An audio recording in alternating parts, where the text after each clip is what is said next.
नमस्कार, RP recipe and vlogs या आपल्या मराठी यूट्यूब चॅनलमध्ये तुमच्या सर्वांचे स्वागत आहे। तर आज आपण इथे बनवणार आहोत मोड आलेल्या मुगांचे वडे। तर आपण आपल्या रेसिपीला सुरुवात करून घेऊया। आणि इथे हे मूग घेतलेले आहेत, एक वाटी। मुगांना चांगले कोंब आलेले आहेत आणि स्वच्छ साफ धुवून घेतलेले आहेत। आपण मूग भिजत घालण्यापूर्वी सुद्धा स्वच्छ साफ धुवून घेतलेले आणि आता इथे आपल्या मुगांना चांगले कोंब सुद्धा आलेले आहेत। यापेक्षा जास्त कोंब आले तरी सुद्धा चालतील। आणि आता कोंब आलेले आहेत आणि आता आपण इथे रेसिपी बनवण्यासाठी मूग घेतलेले आहेत। तेव्हा सुद्धा मूग आपल्याला चांगले धुवून घ्यायचे आहेत, म्हणजे त्यामध्ये जो काही चिकटपणा वगैरे असतो तो सर्व निघून जातो। तर आता आपण इथे हे मूग घेतलेले आहेत। हे मूग आपल्याला चांगले आता मिक्सर मध्ये बारीक करून घ्यायचे आहे। पण मिक्सर मध्ये मूग बारीक करताना ह्यामध्ये आपल्याला पाण्याचा अजिबात काही थेंब ठेवायचं नाही। आणि हे पहा, इथे आपण मूग धुवून घेतलेले आहेत तरी सुद्धा ह्यामध्ये पाण्याचा काहीच थेंब नाहीये। हे पहा, एकदम कडकडीत सुकलेले हे मूग आहेत, म्हणजे ह्यामध्ये अजिबात ओलावा नाहीये। आता आपण पहिले मुगाची मस्तपैकी पेस्ट करून घेऊया। इथे आपण मिक्सरचा भांडा घेतलेला आहे, त्यामध्ये हे मूग घेणार आहोत। सर्व मूग आपण एकदम पेस्ट करून घेणार आहोत, म्हणजे बारीक असे मिक्सरला लावून। ते आपण जे राहिलेले आहेत ते सुद्धा सर्व टाकून घेणार आहोत। हे बघा, मस्तपैकी असे आपण इथे सर्व मूग घेतलेले आहेत। यामध्ये आपल्याला अजिबात पाणी घ्यायचं नाही। आता आपण बारीक पेस्ट करून घेऊयात। इथे आपण चांगलं बारीक वाटण सुद्धा मुगाचं करून घेतलेलं आहे। हे पहा, अशा प्रकारे आपल्याला मुगाचं बारीक वाटण करून घ्यायचं आहे। एकदम पातळ पेस्ट सुद्धा नाही केलेली आहे आपण आणि एकदम जाडसर सुद्धा नाही केलेली आहे। असे आपल्याला मिक्सर चालू बंद करून याची बारीक वाटण करून घ्यायचं आहे। आता आपण हे वाटण काढून घेऊयात। या भांड्यामध्ये आपण हे सर्व वाटण काढून घेणार आहोत। तुमच्या घरात जर जास्त माणसं असतील तर तुम्ही जास्त मूग घेतलेत तरी सुद्धा चालेल। हे पहा, आपण इथे हे बारीक वाटण काढून घेतलेलं आहे मुगाचं। आता ह्यामध्ये आपण बाकीचं सर्व साहित्य टाकून घेऊयात। आपण या वाटणामध्ये आता बारीक चिरलेला कांदा घेणार आहोत। ते आपण एक कांदा घेतलेला आहे बारीक चिरलेला। सोबतच आपण ह्यामध्ये घेणार आहोत कढीपत्ता।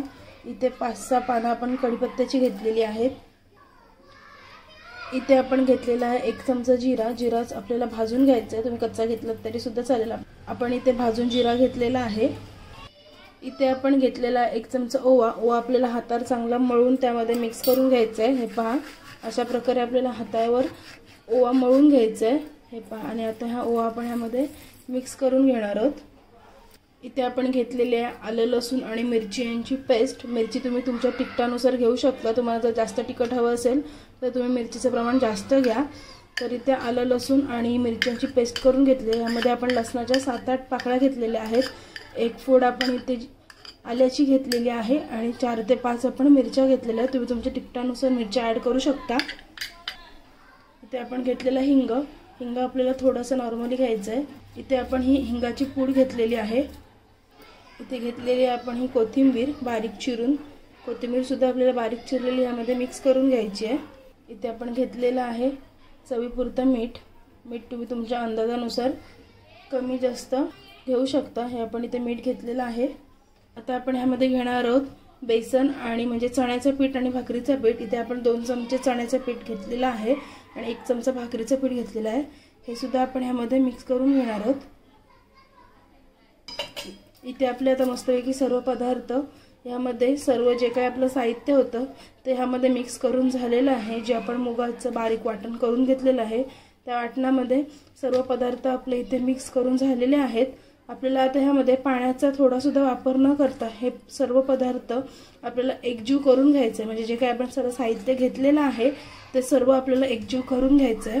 हे पहा, अशा प्रकारे सर्व साहित्य आपल्याला पूर्णपणे एकजीव करून घ्यायचं आहे। आपण आता ह्या चमच्याचा वापर न करता सर्व साहित्य मस्तपैकी हातानंच एकजीव करून घेणार आहोत। अशा प्रकारे म्हणजे सर्व साहित्य एकमेकांमध्ये मिक्स होऊन जाईल। आपण ह्यामध्ये पाण्याचा थोडा सुद्धा वापर केलेला नाही, तरी पण आपलं मस्तपैकी असं हे सारण ओलसर झालेलं आहे।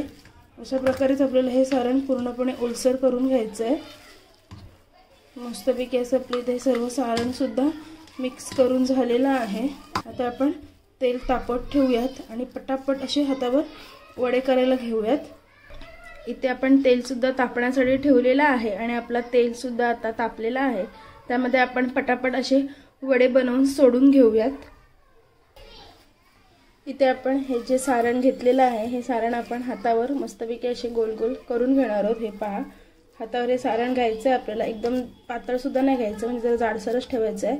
हे पहा, आणि अशा प्रकारे ह्याचे आपल्याला गोल गोल वडे करून घ्यायचे आहेत।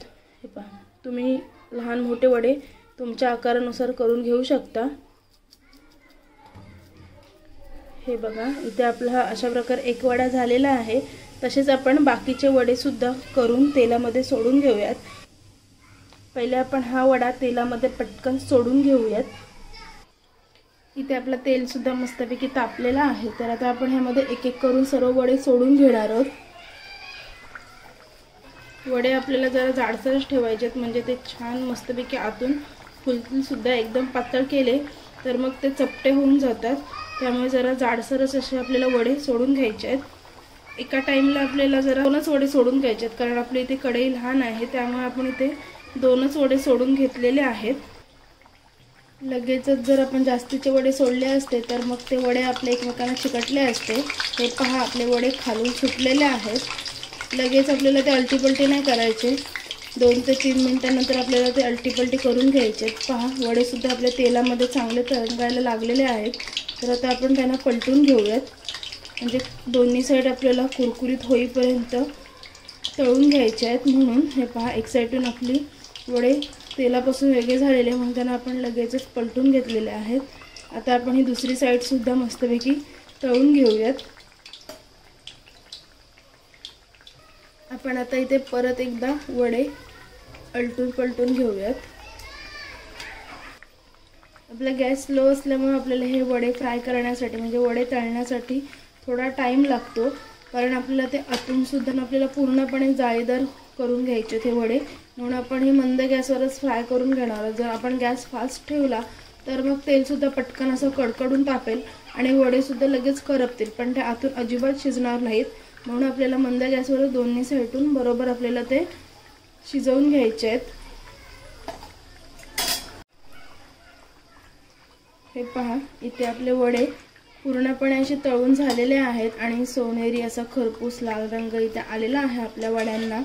हे पहा, तुम्ही पाहू शकता, एकदम असे लालसर आपले इथे वडे झालेले आहेत।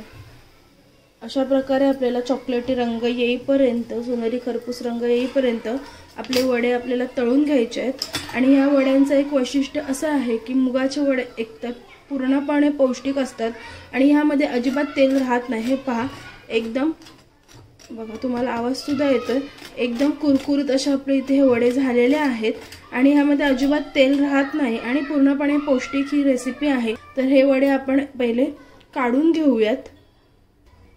हे पहा, इथे आपले एकदम मस्तपैकी असे मुगाचे वडे तयार झालेले आहेत। वडे जरा गरमच आहेत तरी सुद्धा मी तुम्हाला दाखवते, आतून मस्तपैकी असे हे वडे आपले चांगले फुललेले आहेत। हे पहा, एकदम मस्तपैकी अशा आतून एकदम जाळीदार आपले इथे वडे झालेले आहेत। अशा प्रकारे आपल्याला हे वडे एकदम आतून जाळीदार करून घ्यायचे आहेत। तर इथे आपले मस्तपैकी असे पौष्टिक वडे तयार आहेत।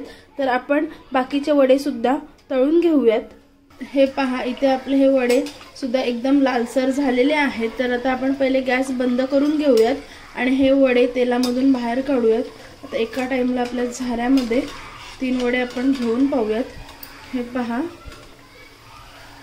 एकदम कुरकुरीत असे आपले हे वडे झालेले आहेत, दाखवते तुम्हाला।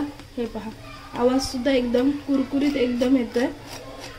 पौष्टिक असे आपले इथे मुगाचे वडे तयार आहेत। हे वडे तुम्ही लहान मुलांपासून ते वयोवृद्ध माणसांपर्यंत कोणालाही देऊ शकता। अगदी पौष्टिक असे हे वडे आहेत। तर तुम्हाला जर ही रेसिपी आवडली असेल तर तुम्ही सुद्धा नक्की ट्राय करून पहा आणि आपल्या चॅनलवर जर कोणी नवीन असेल तर आपल्या चॅनलला लाईक करा, शेअर करा आणि सबस्क्राइब करायला मात्र विसरू नका। तेव्हापर्यंत मस्त खा आणि मस्त राहा। थँक्यू।